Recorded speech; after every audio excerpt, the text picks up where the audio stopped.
तया चक्षुरुन्मीलितं येन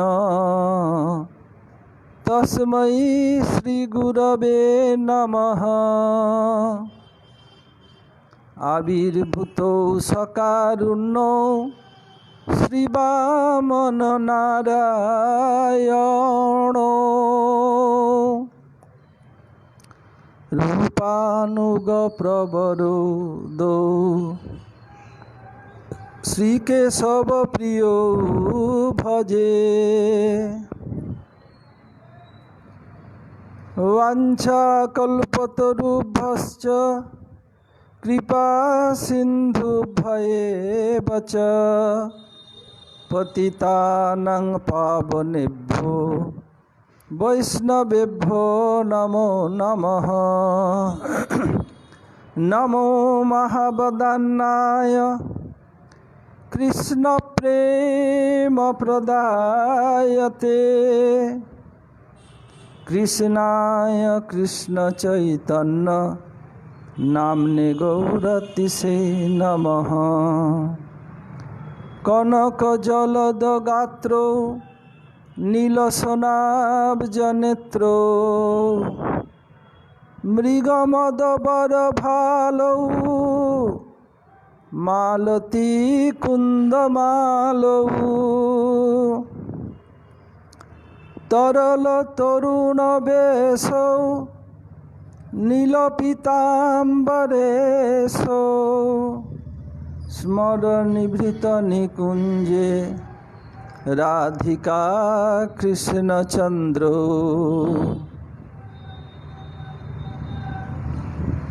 हा देवी काकु भर्गद्गदयाद्वाचा याचे निपत्त भुवि दंडवत उद्भटार्ति अस्य प्रसादमबुधस्य जनस्य कृत्वा गान्धर्विके निजगणे गणनां विधेहि। अंगसमलिमच्छटाविरभितो मन्दीकृतन्दीवरं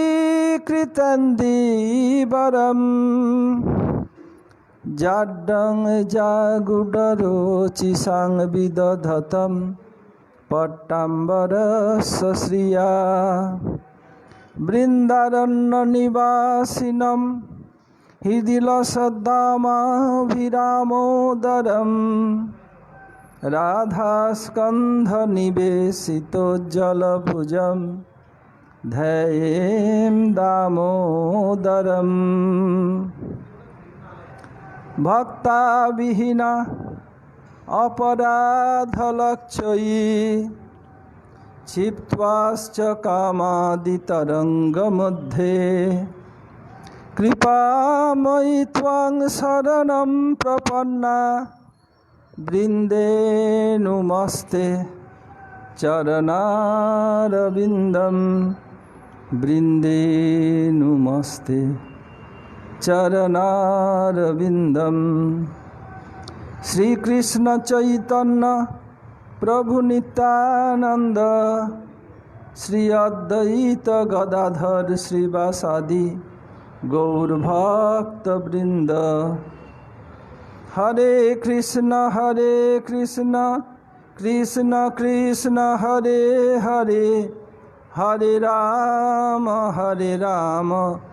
राम राम हरे हरे।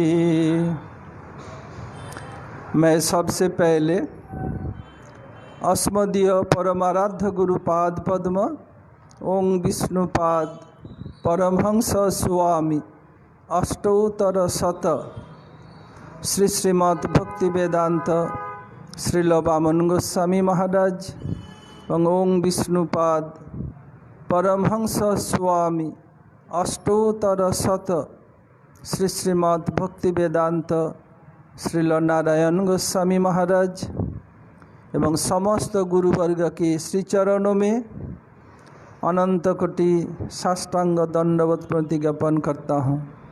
तदनंदन पूज्यपाद श्री तीर्थमाचार्य शतकोटि नमन व वैष्णव को यथायोग्य प्रणाम एवं सादर अभिनंदन।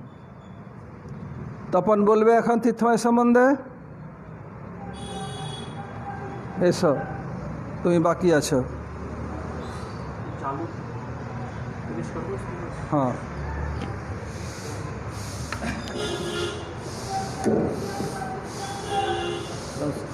मन में कल मलाल न रहे, मैं समझ ही मिला नहीं, समझ नहीं दिया नहीं, समझा? खराब बन खराब होगा। हाँ अभी होगा तो परे बोलबे था लगा अभी करे नहीं चैतन्य नहीं से। ठीक है, आप 20 मिनट पहले 10 मिनट पहले आप शेष कर देंगे। ठीक है, ये चालू है फिर दोबारा करना, डिस्टर्ब हो जाते हैं। ठीक है, এই चैतन्य चैत्रामृता नहीं सब हट। ठीक है, हम लोग श्री तीर्थ महाराज के विषय में आलोचना कर रहे थे। अभी कुछ भक्त लोग बाकी हैं, मैं पहले कुछ बता देता हूँ, फिर भक्त लोग पुष्पांजलि देंगे। श्री तीर्थ महाराज कैसे मठ में आए इस विषय में बता रहा हूँ। हमारे गुरुपाद पद्म ओं विष्णुपाद परमहंस स्वामी अष्टोत्तर शत श्री श्रीमद् भक्ति वेदांत श्रील वामन गोस्वामी महाराज एवं ओं विष्णुपाद परमहंस स्वामी अष्टोत्तर शत श्री श्रीमद् भक्ति वेदांत श्रील नारायण गोस्वामी महाराज जब एक साथ प्रचार में 24 परगना गए थे, उस समय श्री तीरथ महाराज, उस समय नाम था शशधर सामंत, वो देखा था। देखते उनके मन में एक आकर्षण हुआ, इन साधु के पास रहने से अच्छा है, ये साधु लोग कहाँ रहते हैं, मन में जिज्ञासा है। हमारे परम गुरुदेव के एक शिष्य थे, उस इलाका में नाम था अनंत प्रभु। उनसे पूछा, बोला अंकल जी लोग कहाँ रहते हैं? बोले नवद्वीप में। मन में ठीक कर ले, कभी जाना है उन लोगों के पास, जाके वहीं मठ में रहूँगा। ऐसे देखने की इच्छा पर आएंगे। यही पहला दर्शन दोनों गुरुजी को एक साथ प्रचार में। फिर मठ में कैसे आए? उनके पिताजी का परचुनिया का दुकान थी, अभी भी है। परचुनिया में भूसीमाल दुकान जाके बोला है बांग्ला। तो तीरथ महाराज घर में बड़े संतान होने के नाते दायित्व तो थोड़ा बड़े संतान पर अधिक होता है। वो सामान खरीदने के लिए जाना पड़ता था, तो सामान सबसे वही खरीद के लाते थे।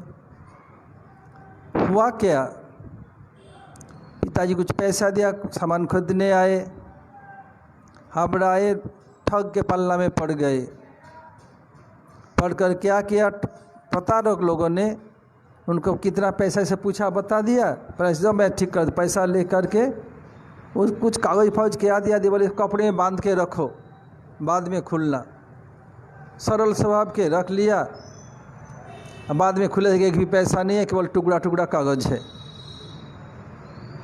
और एक भी पैसा हाथ में नहीं है। सब पैसा ठग लोगों ने ले लिया, ठग दिया। अब दूसरे ट्रेन में चढ़ गए। अब बिना टिकट उनको टीटी ने पकड़ फिर जेल में दे दिया। अब 3 महीना ना कितने दिन जेल में रखा था, फिर छोड़ दिया। उसमें एडल्ट भी नहीं है, प्राप्त वयस्क, छोड़ दिया। पूरा शरीर में स्टैम्प दे दिया, ये बिना टिकट जा सकते। ट्रेन के हमारे रेल विभाग के सब तरफ से बहुत सारा स्टैम्प लगा दिया। फिर घूमते घूमते नवद्वीप पहुँचे, शरीर में स्टैम्प लगा हुआ अवस्था में। 1974 साल में, 15 साल उम्र में, 15-16 साल उम्र में नवद्वीप आए। आके गेट पर खड़े हैं, दोपहर का समय था। मठ वाले ने देखा बाहर एक लड़का खड़ा है, दरवाज़ा खोल दिया, क्योंकि प्रसाद के समय दरवाज़ा गेट बंद कर देते हैं। किंतु बाहर से कोई आएगा, सब एक साथ प्रसाद पाने जाते हैं, कुछ सामान उठा के ले जाएगा, इसलिए बंद रखते हैं दरवाज़ा। फिर हुआ क्या, उस समय परम हृदय शिष्य थे यदुवर प्रभु। प्रसाद पाओगे? बोला हाँ। ले गए, सब प्रसाद पाए। बोले मैं एक साधु को देखा था, वो साधु यहाँ रहते हैं क्या? नाम टाम नहीं जानते। कौन सा दिखाया? महाराज जी देखा। बोले हाँ यही साधु को मैं देखा था। ठीक है, महाराज जी के पास ले गए, प्रणाम किया। बोले मठ में रहोगे? बोले ऐसी इच्छा करके तो आया हूँ। बोले ठीक है रहो। फिर गुरुदेव उनको मठ में स्थान दिया। मठ में आने के पहले पिताजी से प्रश्न, मैंने एक पॉइंट बता रहा हूँ जिसको मैं पत्रिका में लिखूँगा। पिताजी से पूछा एक बार मठ से आने के कुछ दिन पहले, पिताजी हमारा कर्तव्य क्या है? मैं फरवरी प्रचार में गया था, उनके गांव में उनके पिताजी से मिला। सबसे मुझे बोला था मेरे पिताजी के घर में ही रहना है। उन लोग का मकान बन रहा था, सब पूरा दरवाज़ा खिड़की दरवाजा जंगला नहीं था, और बनने में भी 8-10 दिन लगता, इसलिए मैं रह नहीं सका। पास में क्लब घर में था, हम सभी लोग 7-8 लोग थे। तो बताया, बोले कर्तव्य क्या है? बोले जैसे हम लोग, हाँ मैं जैसे तुम्हें पैदा किया, ऐसे पुत्र का कर्तव्य ये अभी पुत्र उत्पादन करें, पिता का ऋण से उऋण हो जाए। ये तो साधारण लोग के, लेकिन तुम्हारा ये संसार तुम्हारे लिए नहीं है। तुम्हें संसार में फंसना नहीं है, आगे बढ़ो। तुम्हें बहुत दूर जर्नी करना है, कभी पीछे मुड़ के नहीं देखना, आगे बढ़ते रहो। तब बोले मन ही मन में स्थिर किया, इसके मतलब मुझे संसार में प्रवेश नहीं करना है। ये मन ही मन स्थिर कर लिया। उसके बाद मठ में आए। मठ में गुरुजी के पास रहते थे। गुरुजी के पास तो कह रहा था, उनके अधीन अनुगत्य में रहते थे। और वो उम्र में छोटे होने के नाते मठ वाले बोलते जा हमारे पैसा लिया बाजार करने के लिए, कोई डर के मारे नहीं जाता था। कुछ भी होगा, इतने पैसा, उस समय पैसा का संकुलन है, कितनी मुश्किल से मठ चलता, सब मठ में, केवल हमारा मठ में नहीं। इसलिए कभी भी तुम लोग भी ये देखना कभी नुकसान ना हो, नहीं सोचना क्यों बुद्धि बना दिया जाए, कुत्ता भैंस गोरू खा लेगा, ऐसे नहीं। महाप्रभु के गुरु सेवा का सामान नष्ट न हो, ये ध्यान देना है। यदि कोई गृहस्थ होता, वो क्या करता, जो बचेगा रख के दूसरे दिन खाएगा, गोरू भैंस को थोड़ी खिलाएगा। मठ में भी ऐसे भावना, गुरु का स्थान है, मठ का स्थान है, महाप्रभु का चीज़ है, इसे नष्ट नहीं होना चाहिए। इसलिए मठ में कितने समस्या से मठ चलता था। और तीरथ भैया बोला पैसा लिया, और छोटे इसलिए उनको कुछ बोलते डांटते नहीं थे। फिर देखा गुरुजी प्रवचन करते हैं, देखा ग्रंथ है, तो बृहद भागवत तो चोरी कर लिया, करके पढ़ लिया। उसमें क्या है, पहले खंड में स्टोरी के गल्प कहानी के रूप में है। हो जाने के बाद कुछ दिन बाद हो गया, फिर लाके रखा, गुरुजी को पता भी नहीं कि वो लेके पढ़ा है। बोले गुरुजी ग्रंथ तो बहुत सुंदर है, कितनी किताब, कौन सा किताब? तो बताइए तुम्हें क्या पता? बोला कि पढ़ लिया, मैं आपके इधर से ले गया था, पढ़ लिया पूरा। तो गुरुजी हंस रहे थे। जब मैं आया फरवरी में प्रचार, तब उनको पूछ रहा था कैसे कैसे, सब बोल रहे थे मुझको ये सब। जैसे बताते थे कि जब पानी ढोता था श्लोक याद करता था। कल वही नहीं है, हम सब लोग ऐसे ही, और सबको सब सेवा सीखना पड़ता था। गुरुदेव बोलते थे जूता सिलाई से लेके चंडी पाठ तक सबको करना है। जूता सिलाई किसका काम है? मोची का, ये नीच काम है। चंडी पाठ ब्राह्मण का बहुत ऊंचा स्थान है। ये सबको सब काम में, सेवा में एक्सपर्ट होना है, और सबको श्लोक याद करना पड़ेगा, सभी को।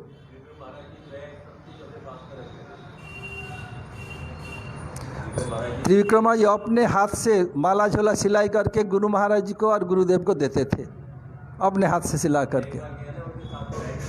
हाँ फ्लाइट से? हाँ, किस लिए? बनारस में दोनों गए थे। अच्छा। तो उस समय जब फ्लाइट से गए तो हवाई अड्डे पे जो है वो सामान जब चेक होता है ना वो निकलने नहीं दे रहा है। बोले कि एक बैग से रोक लिया, बोले इसमें तुम्हारा कुछ जाएगा नहीं सामान, क्यों नहीं जाएगा इसमें क्या हुआ? बाइक निकल गई आगे, कुर्सी बैठ कर गई, कुर्सी सीट आई, सीट से निकल गई, बैग रह गया पीछे। बोले तो ये तो जाएगा नहीं, लेकिन इसमें क्या है? तो देखो तो क्या है, मुझे बोले देखो क्या है, मेरे हाथ दिखाया, मैंने कुछ नहीं। हाँ मैंने हाथ देखा था, ऊपर से देखा मैंने, हाँ। नीचे क्या हुआ मालूम है? और वो नीचे मैंने वो उसने हाथ दिया, एक चप्पू निकला, ग्लास निकली, फिर उसका जो है पेस्टस निकला, उसमें बहुत सब सामान भर रहा था। अब वो बोला ये नहीं जाएगा। मैंने भाई किस लिए नहीं जाएगा? साथ में बोला, बोले ये चाहिए नहीं सकता, साथ से बात करा, मेरे साथ के पास मेरे से बात करा, भाई निकल गए, बहुत आगे निकल गए। मेरे साहब के पास में मैं गया तो बोले ये इस तरह का सामान है, ये नहीं जाएगा। बोले अरे हमारे जी जो हैं वो तो 85-90 साल के हैं, वो तब तक अपने सामान कुछ रखते हैं, इमरजेंसी के लिए कोई जरूरत पड़ती है उनके लिए, ऐसी इसलिए वो सब रखते हैं। इसकी बात नहीं है, हम लोग की अनुमान नहीं है। और ये रखते तो बोला रहे उसने सामने बोला था इस समय होगा कुछ भी हो, उनमें से एक भी चीज़ जाने नहीं देगा। ये हो गया, इस जाने नहीं देगा।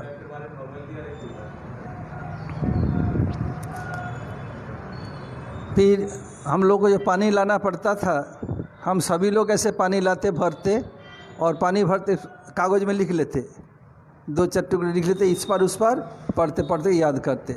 रस्सी बना रहे, रस्सी बनाते में श्लोक याद करते, कुछ भी सेवा करते, झाड़ू लगा रहे हैं याद करते, ऐसे करते करते श्लोक याद किया। कमरे बैठ के कभी नहीं, ऐसे सेवा करते करते सभी लोग ऐसे करके। और तीरथ भाई पहले पहले जब भी क्लास 7 पढ़ करके आए थे, श्लोक उच्चारण नहीं कर पाते थे, और सब लोग हरे का रकम बारू दे रखा हग से मजाक करते सब लोग। फिर मठ में रहे, मठ में सेवा की। फिर नवद्वीप में हमारे गुरु महाराज श्री भक्ति वेदांत वामन गोस्वामी महाराज एवं गुरुदेव श्री नारायण गोस्वामी महाराज ब्रह्मचर्य कुछ उपाधि से विभूषित किया था। प्रभुपाद के समय भी ऐसे होता था, मठवासी को उत्साह देने के लिए। तीर्थमाई दिया भागवत भूषण, मुझे दिया विद्या अलंकार, वन महाराज को भक्ति चकोर, ऐसे ऐसे उपाधि दिया था, सबका मुझे याद नहीं है। भागवत भूषण, भागवत ही जिनके भूषण हैं वही भागवत भूषण। और इधर माथुर विद्यालय भागवत पढ़ा, इसलिए पुंखानुपुंख रूप में पढ़ा भागवत के। जैसे वर्तमान समय में भी भागवत लोग भागवत पाठ करते हैं, लेकिन भागवत पूरा ऐसे डिटेल्स पढ़ते नहीं। कुछ चीज़ एक शब्द में बोलना है, उसको रट लेते हैं, थोड़ा सीख लेते हैं, बस।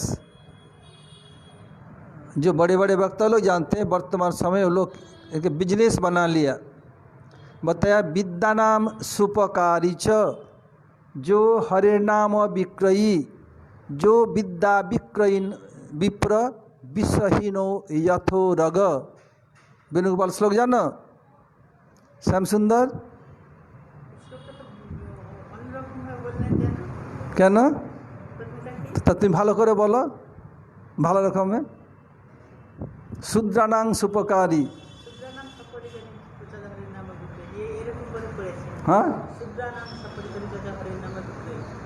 शूद्रानाम सुपकारी च, जो हरेर नाम विक्रयी, जो विद्या विक्रयी विप्रो सर्प विषहीन यथो रग। जैसे सांप में जहर न हो, उस सांप से डरेगा नहीं, कोई इनका कीमत ही नहीं है। ये काली असुर अब डरते क्यों? इतना जहरीला सांप था। बताया शूद्र नाम सुपकारी च, ये ऋषि ब्राह्मण बनाते हैं।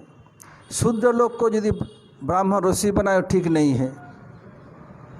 और जो हरे नाम विक्रयी, हरि नाम बिक्री करना ठीक नहीं है। तुम्हें ये करेंगे पैसा दो, ये ठीक नहीं है। जो विद्या विक्रय विप्र, जो ब्राह्मण विद्या को बेचते हैं, विद्या दान दिया जाता है, बेचने के लिए नहीं। क्या है, भागवत करूँगा मुझे 10 लाख चाहिए तब करने, तो नहीं करेंगे, ऐसे नहीं। कोई सेवा के लेते हैं लो, लेकिन ऐसे कॉन्ट्रैक्ट ठीक नहीं। कैसे हैं, जैसे सर्पहीन सांप का कोई कीमत नहीं है।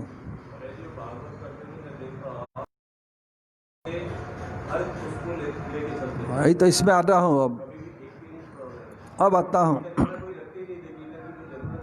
अच्छा, अब 7th पॉइंट में भागवत सप्ताह। भागवत सप्ताह में गुरुदेव अपने साथ में बैठा करके भागवत सब शुरू कराया मथुरा में।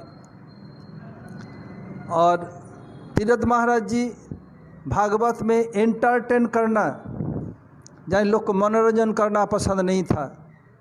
भागवत में कहीं भी ऐसे एंटरटेन करने के लिए नहीं बताया। इसमें लोग क्या करते, भागवत सप्ताह में, भागवत में 1 से 9 स्कंद तक संबंध तत्व, 10वां स्कंद प्रयोजन तत्व, 11 और 12वां स्कंद अविद्या तत्व। इसमें लोग क्या करते हैं, ये चौथे दिन में दशम में चले जाते हैं, ठीक है। वो कुछ पॉइंट ऐसे किताब मिलता है, इसको करके कर लेते हैं। फिर मेन टॉपिक्स रखते हैं, कृष्ण का जन्म, उसमें कुछ दान आ जाता है। और एक वामन देव का रखते हैं, उसमें कुछ दान मिलता है। और एक है गिरिराज गोवर्धन धारण, उसमें भी मिलता है। और मोटी मिलता है, मोटी रकम रुक्मिणी विवाह। ये करके एकादश द्वादश छूते ही नहीं, 2-4 श्लोक ये करके बस छोड़ते हो गया। लेकिन तीरथ में ऐसे नहीं करते थे। वो जैसे इस समय जो भागवत पहले 3-3 घंटा सुबह, 3-3 घंटा शाम करके भी भागवत पूरा नहीं होता था। हाँ, इधर भी जब पहले वैसे 2 बार होता, 3 घंटा सुबह, 3 घंटा शाम। इस समय जो भागवत होता है लोग करते हैं, एक ही बार होता है 3 घंटा। सर मथुरा में ही सर, ना उससे पहले नहीं, उससे पहले मथुरा में हुआ।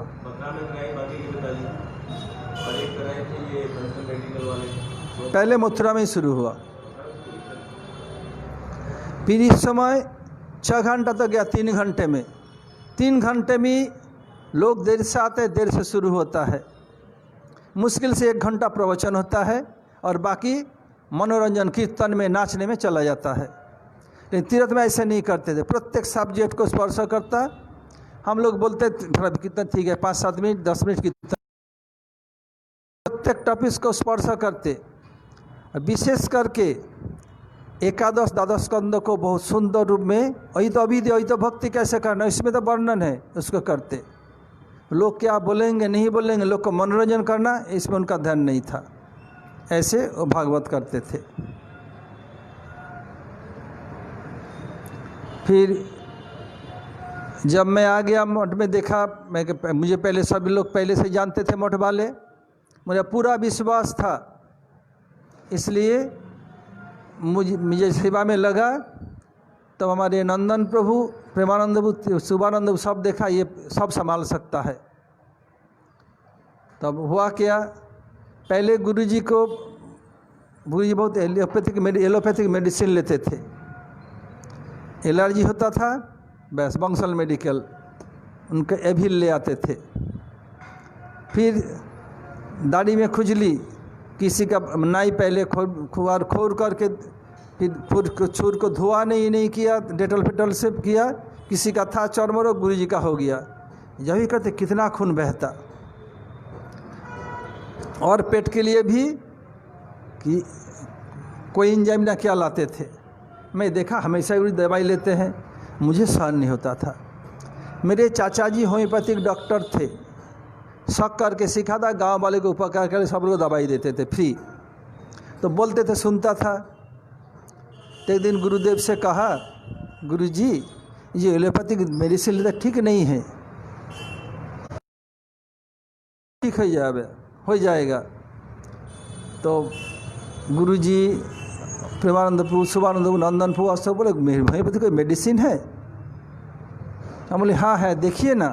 जब बार बार गुरुजी देखो ये बच्चा, बोले लाने दो। श्रीनिवास अग्रवाल के उनके बहनोई नाम था कुंज बिहारी, वो होम्योपैथिक डॉक्टर था, उनके पास गया। उनका कितने प्रश्न, कितने गुरु के आया, फिर पूछ के गया, फिर पूछा। बोले आप एक बार से पूछ लीजिए। फिर देखे केवल एक गोली दिया होम्योपैथिक। बताया पहले कुछ पानी को बॉयल करेंगे, बॉयल करके ये शीशा का ग्लास लेना है, दूसरे ग्लास में चलेगा नहीं, अच्छे धो लेंगे, फिर गर्म पानी से धोएंगे। 2 शीशा का ग्लास चाहिए, उसमें एक में वो गोली देके ढक देंगे। जब पूरा ये घुल जाए, फिर दूसरे ग्लास में पानी रखा, आधा ग्लास, ये पानी को इस अच्छे से घुल करके 1 चम्मच उसमें देंगे और बाकी को फेंक देंगे, और उसी से 1 चम्मच खिलाएंगे। जब बोला, ये मर्द वाले सब हंस रहे हैं, बोले इसका दिमाग खराब है नवीन का। ये ऊँट के मुख में जीरा, ऊँट का मुख अंदर बहुत बड़ा होता है, 1 जीरा दाना दे क्या होगा? बोले होम्योपैथी मेडिसिन। तीर्थ महाराज शुभानंद प्रभु वो मेन सेवक थे, बहुत खिजा रहे मुझको। ओ प्रेमानंद प्रभु सब पूरा ब्रह्मचारी एक दल हो गया कि गुरुजी ने समर्थन किया, पूरा मठ एक तरफ, मैं एक तरफ। फिर मैं हिम्मत हारा नहीं, देखिए तो मैं सब कर दूंगा, आप लोग किसी को नहीं करना है। तो जहर तो है ही नहीं, देखिए ना एक बार। मुझे देखो ये बच्चा जो जिद करे वो देखो, ठीक है, दिया करके खिलाया पिलाया। वो भी मंजन के 1 घंटा तक मंजन नहीं कर सकते, 1 घंटा बाद मंजन के बाद, और 1 घंटा कुछ खा पी नहीं सकते। दिया वैसे देने के 3-4 दिन बाद ये शुरू ठीक होना शुरू हो गया। करीब करीब 110 दिन में पूरा फिनिश, और कुछ है ही नहीं। तो सबको तो बोला हाँ ये तो चमत्कार है। अब सब मन हाँ होम्योपैथिक मेडिसिन है।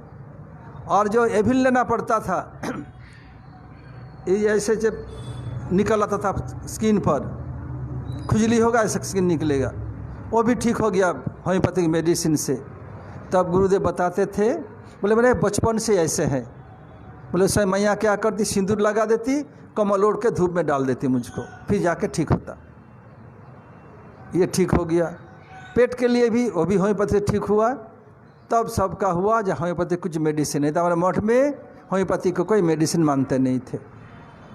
अब तीर्थ में लेना ये संभाल सकता है गुरु जी पूरा अकेला सब कुछ। तो आप उनके जाने की इच्छा के लिए पढ़ा। और जब तीर्थ में इधर पढ़ते थे माथुर विद्यालय, गुरु जी तू जा, तू भी पढ़ ले। हम बोले मैं मठ में पढ़ने के लिए नहीं आया, जो मैं पढ़ के आया ये मेरे लिए काफ़ी है। तो क्या करेगा?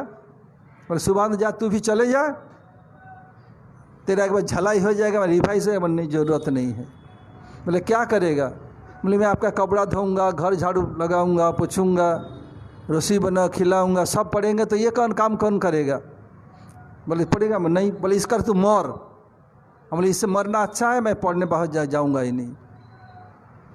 शायद गुरु जी की परीक्षा थी पता नहीं। बोले तू इस करके मर तू। बोले इसे मठ में ऐसे करके मरना पसंद है, बाहर जाना पसंद नहीं है। फिर तीर्थ महाराज साउथ में पढ़ के वापिस आए। हाँ कुछ तो 5-6 महीना तो थे पढ़ने के लिए। और फिर जब विदेश जाना शुरू किया, उस समय हमारे तीर्थ महाराज वन महाराज दोनों लंदन स्कूल में इंग्लिश सीखा। एलोकेशन मैंने उच्चारण कैसे करना ये करना है, मैं कभी गया नहीं। लेकिन सभी लोग कहते थे मुझको, वन महाराज तीर्थ महाराज बोला हमारे संघ में आपका इंग्लिश फर्स्ट क्लास है। बोला आप कहने पर देसी लोग भी समझते हैं, विदेशी लोग भी समझते हैं। बोला आप सब शास्त्र जानते हैं गुरु जी का ये सब, इसलिए आप ट्रांसलेशन कर। वो लोग विदेशी लोग भी बोलते थे ये बात, सभी लोग अभी भी बोलते हैं। बोला आपका ये सबसे परफेक्ट है। बोला हम लोग भी समझते हैं, विदेशी लोग समझते हैं। बोला ऐसे तो गुरु जी तीर्थ महाराज को इंग्लिश सिखाने के लिए बहुत प्रयत्न किया था, उससे बहुत पहले की बात। इंग्लिश सीखना, गुरु जी 2-2 प्रोफेसर लगाते थे सिखाने के लिए। कितने बार हुआ, सीख ही नहीं सके। क्यों? उन लोगों को आपने सुनाएगा, ये करेगा, उन लोग सुनने के बजाय उन लोगों को सुनाएगा कथा, फिर सीखना नहीं होता था। कई बार बहुत कोशिश किया, फिर आखिर में वृंदावन विलासिनी उनको सिखाया ताकि वो सीखे इंग्लिश। फिर जब प्रचार में जाते इंग्लैंड में 1-1 महीना 2 महीना रह करके स्कूल में जाते, ये उच्चारण कैसे करना है सीखने के लिए, प्रोनाउंसिएशन, इसका लोकेशन बोलते हैं। बनवाज भी कई बार गया, मैं कभी स्कूल में नहीं गया। हमें समय कहाँ, गुरु जी के साथ सेवा करूँ कि कहीं आग लग जाऊँ, मैं तो अलग जा नहीं सकता था। लेकिन गुरु जी की कृपा से मुझे कोई असुविधा नहीं हुई। फिर 2000 साल में सन्यास, 2000 में से तैयार नहीं थे। अब गुरु जी बताया, गुरु महाराज जी से नहीं सन्यास देना ही है। बोला उससे जूनियर लोग सही क्यों नहीं लेगा? बोला प्रेमानंद लेंगे तो मैं लेऊंगा। बोला प्रेमानंद मरेगा तू मरेगा एक साथ? गुरु जी बोला नहीं, लेना ही पड़ेगा। फिर 2000 में 11 या 12 लोगों के एक साथ सन्यास हुआ। बहुत दिन सन्यास बाकी था, उसमें मेरा है, तीरथ महाराज, वन महाराज, विदेशी प्रेम प्रयोजन, फिर हमारा सब याद नहीं सबका, जनार्दन महाराज, गोपीकांत प्रभु, गौरांग प्रभु, साधु महाराज, परिव्राजक महाराज, कृष्ण कृपा मधुसूदन महाराज, ऐसे 11-12 का सन्यास हुआ एक साथ। हाँ, देवानंद गौड़ी मठ में एक साथ 11-12 का सन्यास हुआ। सैमसंग से हम लोग भी ऐसे हो तो अच्छा रहेगा। वही तो तुम्हें योग्य हो तो एक संगे दिए देव 5-6 जन के। वेणुगोपाल को तैयार करना श्लोक सीखिए जगन्नाथ को।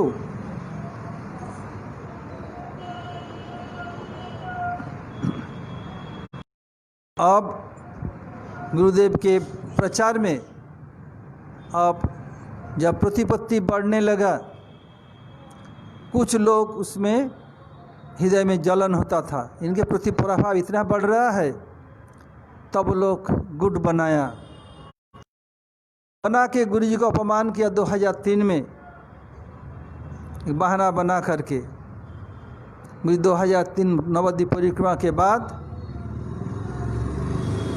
देवानंद गौड़ी मठ का बिल्डिंग छोड़ दिया। उन लोग क्या किया, देवानंद मठ वाले हमारे गोविंद महाराज को, परिव्राजक महाराज नित्य को पुलिस के द्वारा पैसा दे के अरेस्ट करके उठा ले गया। और उस समय हम नवद्वीप में केशव जी गौड़ी मठ के पास एक गुरुजी भजन कुटी अभी भी है, उसमें थे। मेरा मन नहीं माना, ये लोग मेन टारगेट था गुरु जी को अपदस्थ करना है। दूसरे दिन सुबह में गुरु जी को कार किराया किया, चल गया कलकत्ता। किसी बॉम्बे भक्त का बहन रहती थी, जान पहचान, मेरे पास फ़ोन नंबर था, फ़ोन वाला आ जाइए। किसी को साथ में नहीं लिया, केवल दियो को लिया नहीं, क्योंकि दियो के लेने पर असुविधा है।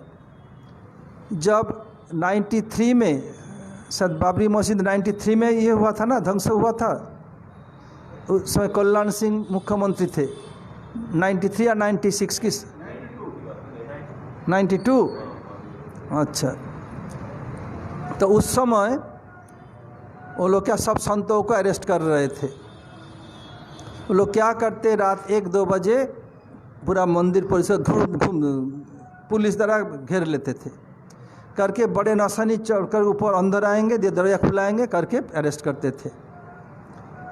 तो उधर शरणानंद गुरु जी जो उधर के वो लोग वो भाग गए, कोई रही नहीं। गुरु जी बोले नहीं, मैं जाऊंगा नहीं मठ छोड़ के। एक दिन श्रीनिवास अग्रवाल आए, किसी भी कीमत पर आज रात को रहना नहीं है, आज आप अरेस्ट होंगे। को डीएम ऑफिस से किसी उनको बता दिया, उन्हें जान पहचान सबसे है, तो क्या किया जाए। हम तो गुरुजी बोले ऐसे जाना पड़ेगा, थोड़ा पैकिंग करके मैं गुरुजी या दीजिए, तीनों चले गए। हरे कृष्ण बाद में आता हूँ। चले गए इधर से वृंदावन। उस समय इस्कॉन का संबंध बहुत अच्छा था। तमाल कृष्ण महाराज के सेवक के घर में रहे इस्कॉन के पास, किसी को पता ही नहीं चलता था।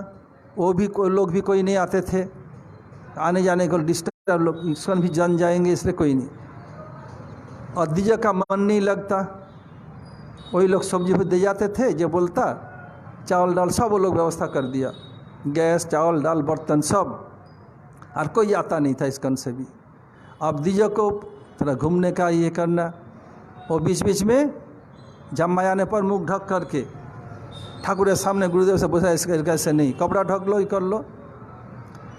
तो दीजिए क्या करता, वो आ जाता था रूप सनातन मठ में, पांता आलू हो जाकर पांता भात खाइए, जो भी खाए वो असुविधा नहीं है। तो क्या लोग सब पकड़ा, 2-3 दिन, एक दिन सब पकड़ लिया, बता दिया उस स्थान पर है। अब लोग आने शुरू किया, उधर से भागना पड़ा हम लोगों को, कितनी मुश्किल से। इसलिए गुरुजी जब हम लोग गए, जब हम लोग कलकत्ता गए, केवल हरे गुरुजी बोले दीजिए को मत ले, नहीं तो फिर प्रकाश हो जाएगा। फिर हरे कृष्ण को लिया और किसी को नहीं लिया, चले गए। 4 दिन बाद हमारा फ्लाइट था, फिर 4 दिन बाद हम दिल्ली आए। और हरे कृष्ण प्रभु कलकत्ता मठ में, तू कहाँ था?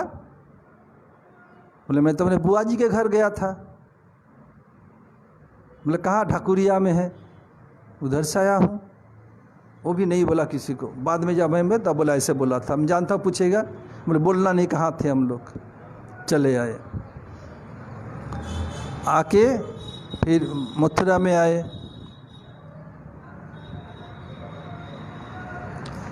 अब जब 2003 में ऐसे हुआ, फिर 2004 में ये गोवर्धन नवद्वीप अभिन्न है, इसलिए क्या किया, जब 2004 में परिक्रमा कैसे करे, कोई स्थानीय नहीं है, तो देश विशेषकर विदेश से सब लोग आए। तो ये नवद्वीप धाम के स्मरण में अभिन्न नवद्वीप गोवर्धन अभिन्न गोवर्धन में रह करके परिक्रमा किया। प्रतिदिन जो जिस स्थान जाते इसके पाठ करते थे, कभी नंदगांव दर्शन, कभी बरसना दर्शन, कभी महावन दर्शन, ऐसे किया। फिर 2005 में 2004 में जगह हो गया, जो अभी वर्तमान मठ है। मुझे भी जाना पड़ा था उस दिन, विशेष नहीं बता रहा हूँ। तो लोग कितने मगज मारे, प्रेमानंद तीर्थ महाराज। हम विदेश इसमें थे, हवाई में। एक दिन नित्यानंद गुरुदेव से कहा कि देखो जमीन तो अच्छा है, हमें तो प्रार्थना नहीं किया, तो हमें प्रार्थना करने से, पूजा करने से मिल जाएगा। मैं रखा, बहुत अच्छा जगह रखा। तो प्रेमानंद फ़ोन किया, बताया, नहीं तो विषय के किया, कांटेक्ट आ गया।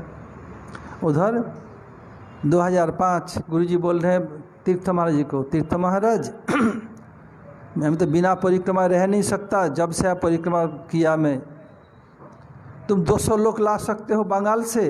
बोले गुरु 200 की इतने दिन प्रचार कर रहा हूँ, आपकी कृपा से 2000 लोग ले आऊँगा, कोई चिंता नहीं आपकी। 2000? हाँ लाऊंगा। बहुत लोग आए कि इतने साल से प्रचार कर रहे हैं। मुझे बहुत खुश हुए इतने लोग देख करके। परम गुरुदेव भी बहुत लोग देख के बहुत खुश होते थे। यहाँ की महाप्रभु के बारे में ही वर्णन है शास्त्र में। महाप्रभु के कांगाल भोजन कराते, सबको बुला करके, जो या सबको प्रसाद हो जगन्नाथ जी का, बहुत ही लोग आते, महाप्रभु बहुत खुश होते। ऐसे ही रिवाज मैं सुना परम गुरु जी को देखा, बहुत खुश हुए।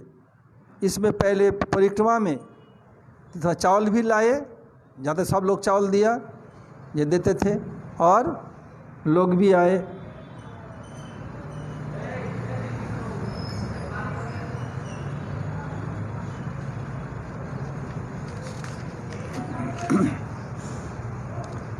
फिर सरलता ही वैष्णवता, जो जितने सरल है उतने अच्छे वैष्णव हैं।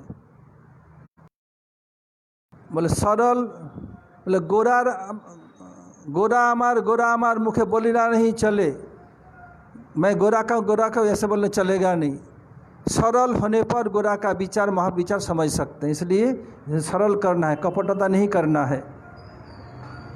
तीर्थ महाराज सरल वैष्णव थे। हम दोनों में फूट डालने के लिए कुछ लोगों ने अपने उल्लू सीधा करने के लिए उनको उल्टा समझाते, वो कुछ समझते नहीं, हाँ कर लेते। बात 2-3-4 बार ऐसे जब ये लोग बोले मुझे बता देते थे, हंसता था। हमने देखिए वो लोग कुछ भी बोले उनके पल्ला में नहीं आना है, आप हमसे बात कर लेंगे क्या करना चाहिए। हम लोग बचपन से एक साथ हैं, वो लोग आपको सत परामर्श नहीं देंगे। वो लोग अपने उल्लू सीधा करने के लिए हम दोनों में फुट डाल करके अपने मजा लूटना चाहते हैं। वो लोग गुरु से वगैरह अपने स्वार्थ के लिए आए हैं, समझा दे से। इसलिए देखिए मेरे विरुद्ध बोलते मुझे बता देते ऐसे हैं। 2012 कुछ विदेश प्रचार में कुछ दुर्घटना घटी, आके मुझे बता दिया आप मेरे अभिभावक हैं, मुझे बचाइए। हमें ठीक है, कोई चिंता नहीं। विदेशी लोग माने अंतर्राष्ट्रीय सेवक भक्त लोग बताया था इनको मठ से बाहर कर, सफ़ेद का बाहर कर दी, शादी करा दीजिए। हम बोले मैं इसलिए मठ में आया हूँ। हम बोले गुरुदेव क्या नित्य की नहीं है? श्रीमान नित्यानंद प्रभु महाप्रभु नित्य की नहीं, नित्य है कि नहीं है? राधा कृष्ण नित्य है कि नहीं? मैं इस काम के लिए नहीं आया। हम बोले देखो तो सेवा छोड़ के गए नहीं, सेवा कर रहे हैं। मैं ऐसे तीर्थ महाराज को उस परिस्थिति से निकाला। इसलिए हमारे साथ जो ट्रैवल करते थे और चतुर्थ आश्रम विदेशी, मैं चतुर्थ सन्यास आश्रम, मुझे छोड़ दिया। मैं किसी का परवाह नहीं किया, एक साथ रहे। देखिए उनकी ऐसे वैष्णव सेवा की, इसलिए तो हम की तरह ऋणी थे। नेमी नवयोगेंद्र संवाद में बताया, कृष्ण स्वयं का नेमी नव संवाद में बताया, सपाद मूलं भजत प्रियस तक्तान्न भावस हरि परेश विकर्म जच्चोत्पतितं कथंचित धुनोति सर्वम हृदय सन्निविष्ट। सचिन जानते हो श्लोक?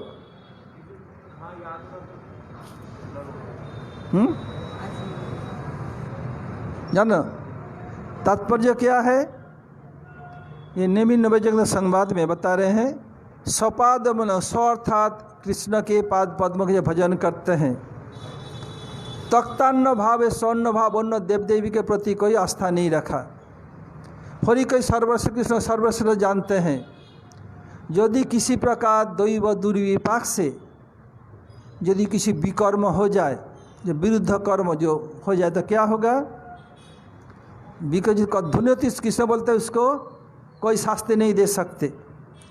महाराज जब उनको दंड नहीं दे सकते, मैंने हृदय में प्रवेश करके उसको कर दूंगा। मैं लोग को बताइए तो शास्त्र बोल रहे हैं। तो वो कृष्ण के अनन्य भक्त हैं, दुर्घटना घटी, सावधानी घटी, दुर्घटना घटी तो गुरुदेव करेंगे, कृष्णा करेंगे। मैं उसमें क्यों अपने दिमाग लड़ने जाऊँ? हमें छोड़ दिया वो लोग, मैं परवाह नहीं किया, ये किया।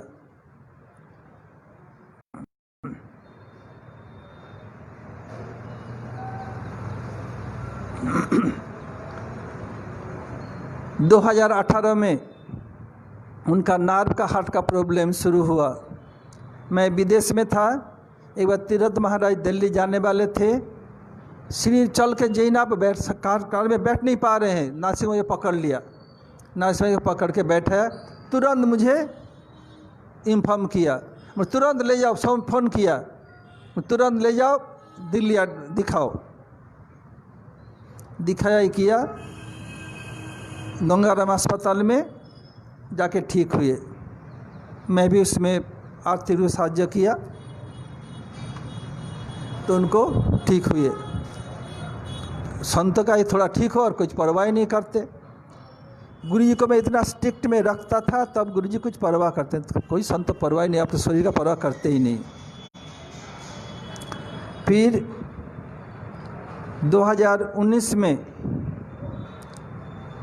महाप्रभु का पहला ऑफिशियली म्यूजियम, प्रभुपाद सरस्वती ठाकुर के पहला मठ बाग बाजार गौड़ी मठ में वो लोग किया। उस समय वृंदावन मठ के वात्सरिक उत्सव था और समस्त गौड़ीय संप्रदाय, समस्त वैष्णव संप्रदाय इस्कॉन के ओर से, सब के ओर से केवल मैं अकेला वक्ता था और किसी को लोग नहीं किया। अब जब हो गया, मैं सब लोगों से पूछा क्या करना चाहिए, कोई ना बोल रहे हैं, पिछा दें, हमारा वात्सरिक उत्सव है। मैं बताया, सिद्धर्मा जी विशेष से बोल रहे, बोले महाराज जी ये होता नहीं, इसमें मिनिस्टर, बड़े बड़े सब ऑफिसर, सरकारी ऑफिसर, वो कैसे डेट पिछाएंगे। बोले आप लोग डेट पिछा से झूलन का। बोले कैसे होगा। बोले तो वो कैसे हो जाएगा, हो से नहीं सकता है। बोले आपको जाने की ज़रूरत ही नहीं है। बोले मैं तो जाऊंगा, मैं तो स्थिर कर ले जाऊंगा, टिकट भी कर लिया, क्योंकि देर से पैसा अधिक लगेगा, ज़रूरत हो कैंसिल कर देंगे। फिर सबको ये किया, फिर हुआ क्या, अब तीर्थ मैं भी चलूँगा। तो मैं बताया आप जाएंगे तो लोग बोलेंगे देखो तीर्थ में सरल सीधा माथा फुसला करके जैसे हमारा प्रोग्राम खराब हो ले जा रहे हैं, जाना बोले नहीं मैं जाऊंगा ही जाऊंगा, बोले किसी की बात नहीं मानूंगा।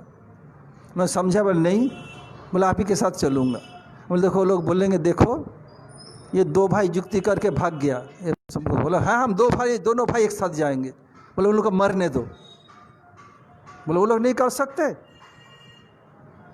तो हम जिस दिन जाएंगे शाम को सभा करके, रात को फ्लाइट है, फिर दूसरे दिन करके फिर रात को लौटेंगे, एक ही दिन का सभा नष्ट होगा हम लोग का। बोले तो क्या हो जाए, नहीं कर सकते। समझा उसमें, फिर मुझे अधिक पैसा दे के टिकट खरीदना पड़ा इन मौके पर। टिकट हो गया, दोनों गए, सत्य भी था और कितनी विशाल सभा आप कल्पना नहीं कर सकते, कितने बड़ा पंडाल बनाया, लगता कि कमरे अंदर बैठे, इतने सुंदर बनाया, बहुत लाखों रुपया खर्च किया पंडाल में। और बिना पास से पुलिस लोग तो जा नहीं सकते। हमारे एक शिष्य है, पुलिस ऑफिसर है, पास नहीं तो उनको भी घुसने नहीं दिया, क्योंकि हाई सिक्योरिटी है ना, चीफ मिनिस्टर आए हैं। उधर हम पहले एक साथ बैठे थे, फिर अब स्टेज में बुलाना, मुझे बुला रहे हैं। मैं उन लोगों को मैनेजमेंट को बोला, बोले नहीं आपके साथ कोई नहीं आ सकता, अकेला आएंगे। स्टेज में हम लोग 6-7 लोग थे, उनमें बाग बाजार के जो प्रेसिडेंट और सेक्रेटरी वो 2 थे, और 2 रिटायर्ड प्रोफेसर, और उधर के एमएलए, फिर मुख्यमंत्री चीफ मिनिस्टर ममता बनर्जी से ठीक लेफ्ट साइड में मैं था। फिर वक्ता सब हुआ।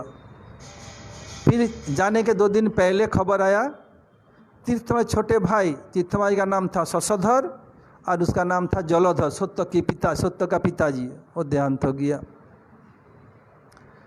अब तीर्थमाई पिताजी बहुत रो रहे हैं, ये कर रहे हैं सब लोग। 2-4 दिन पहले ही हुआ।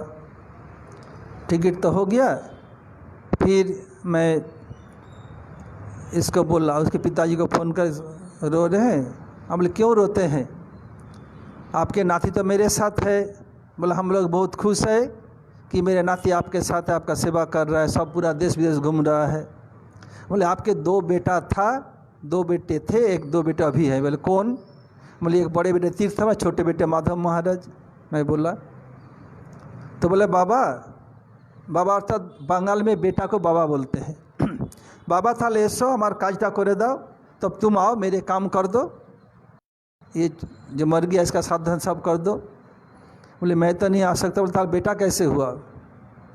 हम बोले मैं व्यवस्था कर दूँ तो मेरे जाने से उससे अच्छा व्यवस्था कर दूंगा। बोले क्या व्यवस्था करेंगे। बोले तीर्थ माँ जी को भेज दूँ तो। बोले तीर्थ आएंगे। बोले हाँ आएंगे, मैं बोलूँगा तो मना नहीं कर सकते, आएंगे। जे बोला बोले हाँ मैं भेज, चिंता मत करो। बहुत खुश हुए। अब तीर्थ महाराज को बोला, वो तैयार नहीं है। बोले देखिए आपको पिताजी का वचन दे चुका हूँ और आपके मैं जब विपद है सब आपके मैं विपद से मदद किया। बोले आपका रहना नहीं है, सुबह जाएंगे सब काम करके प्रसाद पाके हरि कथा रात को आ जाएंगे। तो बोला जाके बोला, बोले मेरे अभिभावक मेरे गार्जियन माधव महाराज भैया, तब मैं आया। जाके एक कथा पहले बोला और आखिर में भी बोला। जब मैं गया था प्रचार में उनके सब लोग बोले ऐसे बोला था, आके मुझे भी बोला था। उसके बाद उनकी अंतिम इच्छा थी मथुरा आना। जिस दिन तबीयत बिगड़ा एकादशी के दिन मुझसे बात हुई, कोई शाम को 4 से 4:30, जब बोलते मुझे छोड़ते नहीं थे। कितने प्रश्न, हंसी मजाक भी होता था। हर 4-5-6 दिन में मैं बात करता था। बता मैं झूलन में आना चाहता हूँ अभी। हम बोले अभी झूलन में क्या करेंगे? बोले क्यों, झूलन होगा नहीं? बोले क्यों नहीं होगा? बोले तब मैं क्यों नहीं आ सकता? हम बोले देखिए, इसमें कोरोना का चारों तरफ प्रकोप है, मथुरा में भी है। जैसे रथ यात्रा, पहले हमारा मथुरा मठ से जगन्नाथ जी रथ में सवार होके जमुना पुलिन में विहार करते। इस समय रथ में भी नहीं, जमुना पुलिन में भूल जाइए। हम लोगों का सिर पर सवार होके केवल मठ के अंदर घूमे। ऐसे ही झूलन तो होगी, ठाकुर झूलन में बैठेंगे, न किसी के बाहर का किसी को निमंत्रण दिया जाएगा, न धर्मसभा होगी, न ही हम कुछ दर्शन में जाएंगे, न ही भंडारा होगा। बोले कुछ भी नहीं होगा, सरकार करने ही नहीं देगा, पाबंदी है। 31 जुलाई तक फिर आगे बढ़ा सकते हैं। तो मैं जन्म से पहले आ जाऊँ, ठीक है, जन्म से पहले मथुरा आ जाइए, कोई चिंता नहीं। उनकी अंतिम इच्छा थी। जो मुझसे बात हुई एकादशी के दिन ही शाम के समय तबीयत बिगड़ा, ले आए कलकत्ता में। एकादशी के दिन फलाहार भी किया, रात को 10-10:30 बजे वो लोग आ रहे हैं, बता दिया था। 2 घंटा जन एम्बुलेंस से लाए, मठ में रहे। फिर तबीयत खराब हुआ, सुबह एडमिट किया 6 बजे। दोपहर को उनके साथ 3 सेवक था। सेवक से ही बात करता था और गोविंद महाराज जी से भी। बोले सब ट्रीटमेंट चल रहा है, ऑक्सीजन भी चल रहा है। जब उनको ला रहे थे, उनका ऑक्सीजन का लेवल डाउन था 92। हार्ट का ऑक्सीजन सप्लाई इधर इंडिया के बोलते हैं 95 और अमेरिका में 94 तक चलेगा, कोई चिंता नहीं। तो उनको एक होता है ऑक्सीमीटर, मैं गुरुजी के व्यवहार से जानता था सब कुछ। पूछा, बोले 92 आ रहा है। बोले ठीक नहीं, बोले डॉक्टर ही बोल रहे हैं। फिर उनको ऑक्सीजन दिया और मेडिसिन चल रहा था। फिर सेवकों को बोला देखो तुम लोग 3 जन किस लिए क्या करो? बोले क्या करूं? हम बोले एक लोग बोले अंदर जाने नहीं देते हैं, आईसीयू में शीशा के बाहर से देख सकते हैं। बोले एक चले जाओ मठ में, एक लोग रहो, एक लोग प्रसाद, एक जन प्रसाद बाकी विश्राम करेगा, एक लोग प्रसाद लाएगा, फिर खाएगा, फिर एक लोग रहेगा, एक लोग चला जाएगा। एक सब समय रहना चाहिए, सबसे फ़ोन रहना चाहिए। ठीक है, ऐसे ही किया। फिर लाके प्रसाद लाई थी, थोड़ी देर प्रसाद भी पाए। सब ठीक चल रहा है। 5 बजे फ़ोन आया, मैं नीचे आया। हमारे नरसिंह महाराज कमले साहब, बोले महाराज जी, बोले क्या बोलो? बोले तीर्थ महाराज जी चले गए। अभी तो थोड़ी 1 घंटा पहले बात हुई, सबसे ठीक है? बोला हाँ। अभी अचानक ऐसे हो गया। विश्वास नहीं हो रहा था मुझको, किसी को विश्वास नहीं होगा। जब सब ऑनलाइन देखा लगता है सो रहे, अभी जगेंगे। कि जो समाधि उसके पास में ही उनको समाधिस्थ किया गया है। आज यहीं तक रहे। हरे कृष्ण। वंशा कल्पतरुभ्यश्च कृपा सिन्धुभ्यैव च पतितानां पावनेभ्यो वैष्णवेभ्यो नमो नमः। वो लोग बोल